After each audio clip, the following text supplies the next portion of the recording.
Right, welcome back, bienvenue, ikaze nanone kuri The Mic Radio ndetse na TV wahisemo neza ubita Papa Cyangwe ndetse na Rocky kirabiranya batajya babura mu nkuru zo gushotorana za hato na hato. Uyu munsi Papa Cyangwe aragira ati ntabwo namubara nk'inshuti kandi sinomwanzi. Papa Cyangwe rero avuga ku mubano we wa Rocky yuko ngo uyu munsi nyine rwose nta bucuti nta n'urwango ruhari, mbese ibintu byose nyine bimeninze nothing hagati ya Papa Cyangwe ndetse na Rocky Kimomo kirabiranya. Papa Cyangwe rero avuga kuri uyu mubano we na Rocky Kimomo wamwinjije mu muziki, gusa nyuma bakaza gutandukana nabi. Yabigarutseho mu kiganiro yagiranye n'Inyarwanda dukesha inkuru cyagiye hanze ku itariki ya 21 ngira ngo n'uyu munsi nyine Gicurasi umwaka 2025.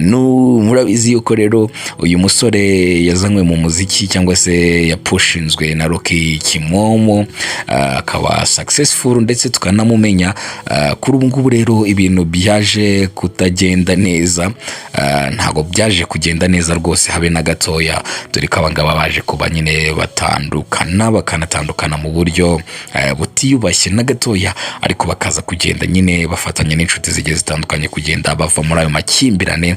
Ariko nyine murabizi akabaye kaba kabaye, kandi icyo habaye nyine ntago wapfa kugisibanganya ko wiboneye.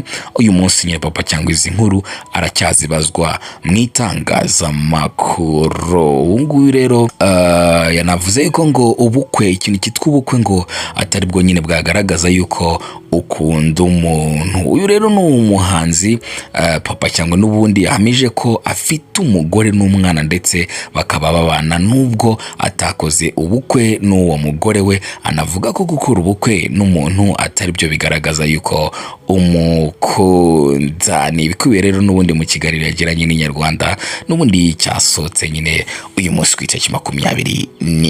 Ni The Mic Radio ndetse na TV. Warakoze kuduhitamo, uzakoreye na subscribe kuri YouTube channel yacu, udufollowing hirya no hino ku mbuga nkoranyambaga zacu zigiye zitandukanye.